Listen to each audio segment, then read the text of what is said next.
तो दोस्तों कैसे हैं आप सभी। मैं आशा करता हूं आप सब बिल्कुल ठीक होंगे। दोस्तों हमारी आज की कहानी एक ट्रक ड्राइवर की है, पर सबसे हैरानी की बात तो यह है कि उन्होंने कभी भी लंबा सफर तय नहीं किया था।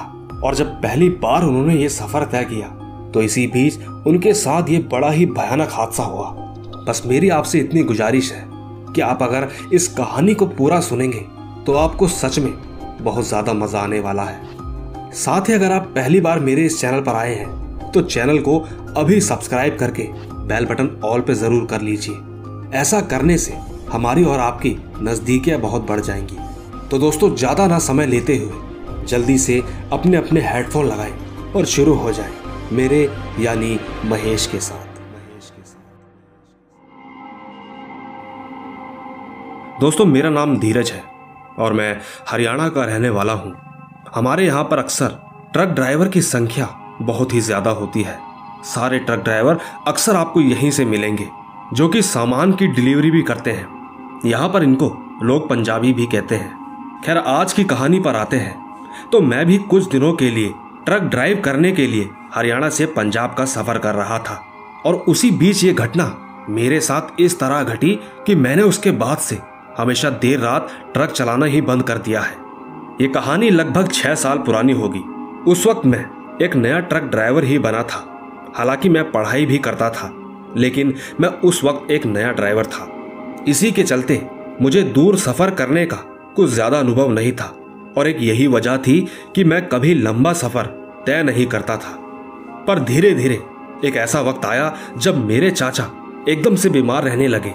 उसी दौरान हमारा ट्रक भी शहर में कुछ ज्यादा ही पॉपुलर हो रहा था। इसीलिए चाचा ने मुझे ट्रक पर छोड़ दिया था। उन्होंने कहा कि अब ये तुम्हारी ही जिम्मेदारी है, तुम माल की डिलीवरी अच्छे से कर सको और अब तो तुम लंबा सफर भी तय कर सकते हो। दोस्तों उस वक्त मेरे चाचा कुछ ज्यादा ही बीमार रहा करते थे, इसीलिए मुझे दोनों ट्रकों को अकेले ही संभालना पड़ता था। बस एक यही वजह थी कि मुझे मेरे दूसरे ट्रक के अंदर एक ड्राइवर को अपने साथ रखना पड़ता था। फिलहाल ये बात उस वक्त की है जब सर्दियों का मौसम चल रहा था। सुबह सुबह हम लोग ट्रक लेकर निकलते तो हमें काफी धुंध का सामना करना पड़ता। ये बात नवंबर की है जब सुबह सुबह मुझे एक कॉल आया। मैंने कॉल उठाया तो कॉल पर रोशन नाम का एक आदमी था। फिर उस आदमी ने मुझे कॉल पर बताया कि वो एक बिजनेसमैन है और वो चाहता है कि उसकी कंपनी में गाड़ी बाइक आदि के पार्ट्स उपलब्ध हो। दोस्तों मेरा काम तो डिलीवरी करने का था, इसीलिए उन सामानों की डिलीवरी के लिए मुझे बुलाया जा रहा था। साथ ही उसने ये भी बताया कि वो हमारी ट्रक पर अपनी कंपनी का बैनर लगाएगा। हमारे लिए ये एक बहुत बड़ा ऑर्डर था, तो किसी भी तरह से गलती की तो कोई गुंजाइश ही नहीं रहनी थी। उसे हमारा ट्रक रेंट पर चाहिए था। उसने बताया कि उसके कंपनी में काफी काम बढ़ गया है, इसी वजह से उसे ट्रक और ट्रक ड्राइवर दोनों की ही जरूरत है। खैर मैंने उसका ऑफर एक्सेप्ट किया और तैयारी में लग गया। मैं जब उसकी कंपनी देखने और कागजी काम करने गया तो मैंने देखा कि उसकी फैक्ट्री काफी बड़ी थी। जब मैं उस फैक्ट्री के मालिक के कैबिन में गया तो वो आदमी भी बड़ा अच्छा मालूम पड़ा। वो आदमी देखने में काफी अमीर लग रहा था। साथ ही उस आदमी के नीचे 50 ट्रक वाले काम कर रहे थे। ये सब देखने के बाद मुझे भी खुद पर थोड़ा अच्छा लगा कि इतने बड़े आदमी ने मुझे कॉल करके खुद अपने पास बुलाया है। और सबसे ज्यादा खुशी की बात तो ये थी कि मेरा काम अच्छा खासा बन गया था। फिर मैं उस आदमी से मिला तो वो आदमी लगभग 40 से 50 साल का होगा।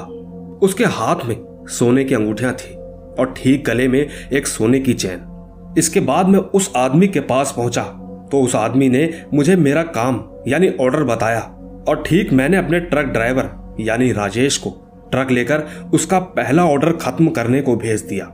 इसके बाद राजेश ने जिस तरीके से उसका काम किया, उस आदमी को वो काम काफी ज्यादा पसंद आया, क्योंकि अक्सर राजेश ट्रक को तेज गति से भी चलाता था और साथ ही अच्छे से भी ट्रक चलाना जानता था। धीरे धीरे मेरी और उस आदमी की काफी ज्यादा बनने लगी थी। अक्सर कोई भी अच्छा ऑर्डर होता तो वो मुझे ही भेजा करता था। मैं भी काफी खुश था कि मैंने उस आदमी को खुश किया और उसका भरोसा जीत लिया। दोस्तों एक रात की बात है जब मैं गहरी नींद में सोया हुआ था और ठीक मेरा दूसरा आदमी राजेश उसी के काम के लिए गया हुआ था। रात के लगभग 11 बजे मुझे मालिक का कॉल आया। कॉल पर उसने बताया कि आज रात को उन्हें एक जरूरी काम मिल गया है, इसीलिए मुझे अभी के अभी ट्रक लेकर उनके पास जाना होगा। वहां पहुंचकर मुझे बता देंगे कि कहाँ डिलीवरी करनी है। उस वक्त रात के 11 बज रहे थे, मगर दोस्तों मैं कर भी क्या सकता था, क्योंकि खुद मालिक ने कॉल किया था और उनसे मेरी बातचीत काफी ज्यादा अच्छी थी।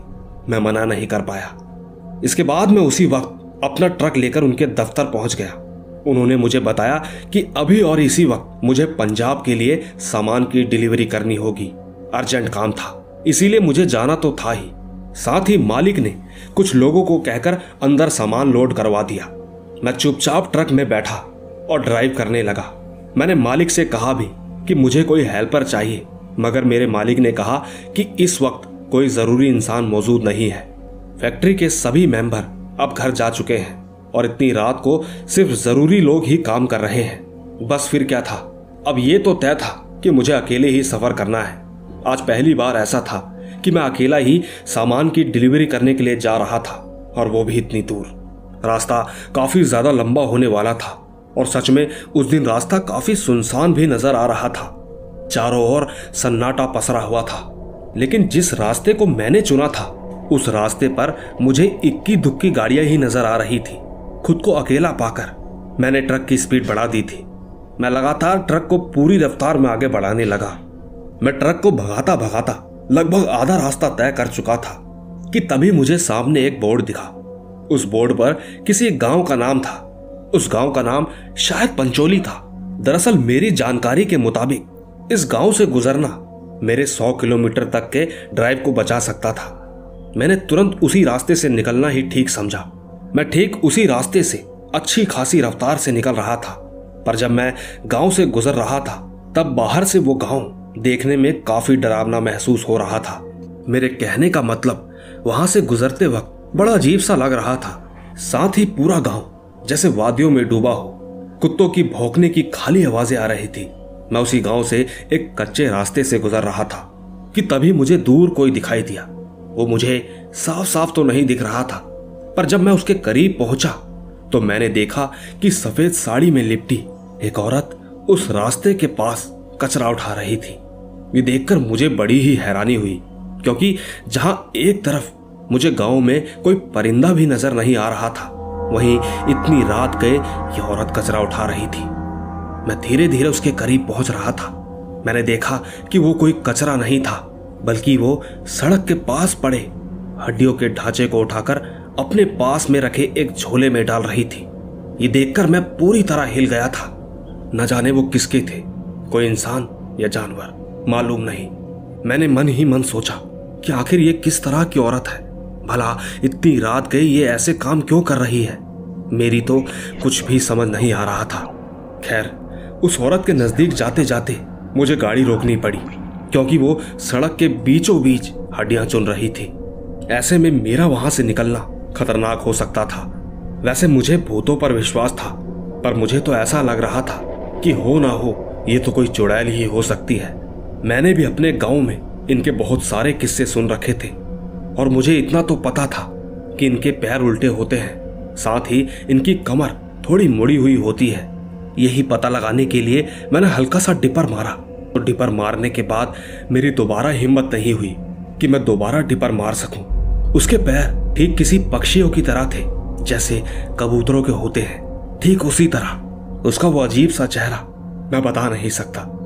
मैं उसे देखकर खौफ से वहीं जम गया, लेकिन मैंने बाबा भोलेनाथ का नाम लेते ही मैंने ये तय किया कि अब मैं ट्रक को पूरी रफ्तार से भगाता हुआ वहां से निकल जाऊंगा, चाहे वो औरत बीच में आए या ना आए। क्योंकि अगर वो इंसान हुई तो अपने आप ट्रक को आता देख वहां से हट जाएगी, और अगर कोई शैतानी शक्ति हुई तो जरूर वो मेरे पीछे पड़ जाएगी। देर रात का वक्त था, मुझे जल्दी भी निकलना था। मैंने ट्रक को धीरे धीरे पीछे किया और पूरी रफ्तार में हॉर्न बजाता हुआ आगे की तरफ बढ़ने लगा। लेकिन वो औरत वहां से हिली नहीं, बल्कि डटी रही और एकदम से खड़े होकर मेरी तरफ देखने लगी। मैं बस आंख बंद करके ट्रक चलाता रहा। तभी मैंने उसे एक जोरों से टक्कर मारी और वो औरत अपने आप कहीं गायब हो गई। मेरा तो डर के मारे बुरा हाल था। मैंने गाड़ी ना रोकना ही सही समझा। तकरीबन 20-25 मिनट के बाद मैंने देखा कि एक औरत ने एक पीपल के पेड़ से लटक कर खुदकुशी कर ली है। उसे देखने के लिए जब मैं हल्के धीमे रफ्तार से चलाते हुए उसके सामने से गुजरा तो मेरे तो होश ही उड़ गए। ये हो ना हो ये वही औरत थी जिसको थोड़ी देर पहले मैंने ट्रक से टक्कर मारी थी। मैंने बस वहां से निकलने में ही भलाई समझी। मैं लगातार ट्रक चलाता रहा। मैं बहुत ज्यादा डर चुका था। हालांकि रास्ते में कई बार मैंने उसे इधर उधर खड़ा पाया, पर मेरा ध्यान बस गाड़ी चलाने में ही था। गाड़ी चलाते वक्त न जाने क्यों मेरी नजरें साइड मिरर में पड़ गई।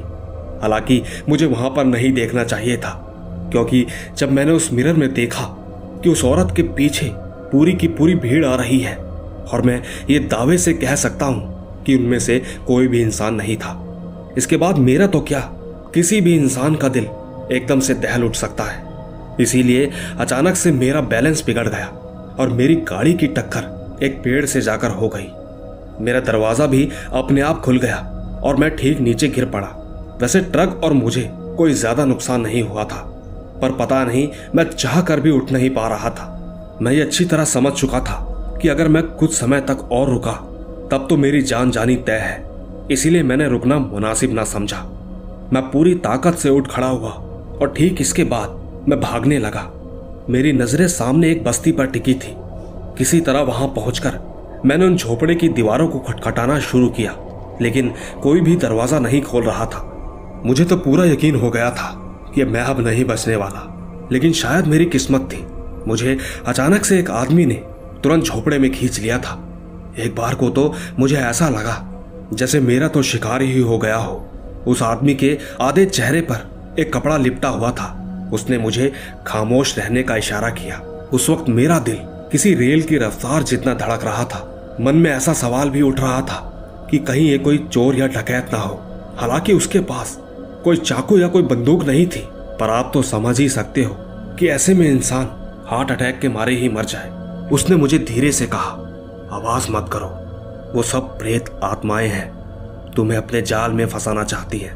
तुम्हें आज की रात यहीं रुकना होगा, क्योंकि अगर गलती से भी उन्हें भनक लग गई तो तुम्हें झोपड़े के अंदर से ही खींच ले जाएंगी।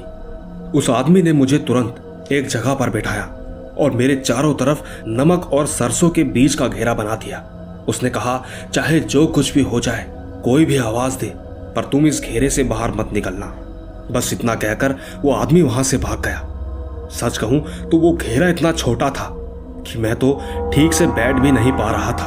आखिर न जाने वो मुझे कहां फंसा कर चला गया था। पर ये जो कुछ भी था वो बाहर के नजारे से तो बेहद अच्छा था। मुझे यूं ही बैठे करीबन आधा घंटा हो चुका था कि तभी मुझे बाहर से आवाज आ रही थी, जो कि उसी आदमी की लग रही थी। लेकिन मुझे पूरा यकीन था कि वो कोई चुड़ैल ही होगी, क्योंकि अगर वो कोई आदमी होता तो अंदर आ चुका होता। सच कहूं, मैं पूरी रात उसी घेरे में रहा और ठीक अगली सुबह वो आदमी आया। उसने मुझसे कहा कि अब जितना जल्दी हो सके यहां से निकल जाओ, क्योंकि वो आत्माएं तुम्हें आज रात भी यहां ढूंढेंगी। उस आदमी ने मुझे बताया कि उसके पीछे की टोली उसी के शिकार किए गए लोग हैं, जो अब एक प्रेत के भांति उसके पीछे भटकते हैं और ठीक उसके इशारे पर नाचते हैं। इसीलिए उससे हर कोई सतर्क रहता है। इतना कहकर वो जाने लगा। मैंने उसे पीछे से आवाज दी कि भाई साहब, आपका नाम क्या है? उसने बस मुझसे इतना ही कहा, वो जानकर तुम क्या करोगे, जाओ अपने घर।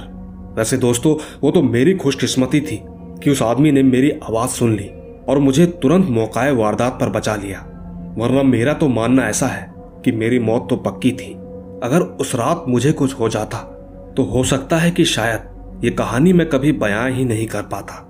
वैसे दोस्तों, इस बारे में मैंने और किसी को कुछ नहीं बताया। हालांकि मैंने अपना पूरा काम किया और चुपचाप अपने घर चला गया। इसके बाद मैंने एक फैसला किया कि मैं कभी भी रात की डिलीवरी नहीं करूंगा, लेकिन डिलीवरी पर तो जाना ही होगा। इसीलिए मैंने चाचा जी से कहकर 2 आदमियों को और काम पर रख लिया है। पता नहीं आप लोग मानेंगे या नहीं, लेकिन जिस पर बीत जाती है बस वही समझ सकता है। तो दोस्तों, देखा आपने, ये थी धीरज की कहानी। इस कहानी में कई सवाल हैं कि पहला तो उस औरत का दिखना, लेकिन दूसरा उस आदमी का मौके पर बचा लेना और अपना नाम भी ना बताना। पर आपको ये कहानी सुनकर कैसा लगा, नीचे कमेंट में जरूर बताइएगा। बाकी मैं आपके लिए एक लंबी कहानी लाने की सोच रहा हूं। कोशिश ये रहेगी कि वो कम से कम 40 से 60 मिनट के बीच में हो। पर फिलहाल चलता हूँ। बस आप अपने और अपने परिवार का ख्याल रखें। Bye bye.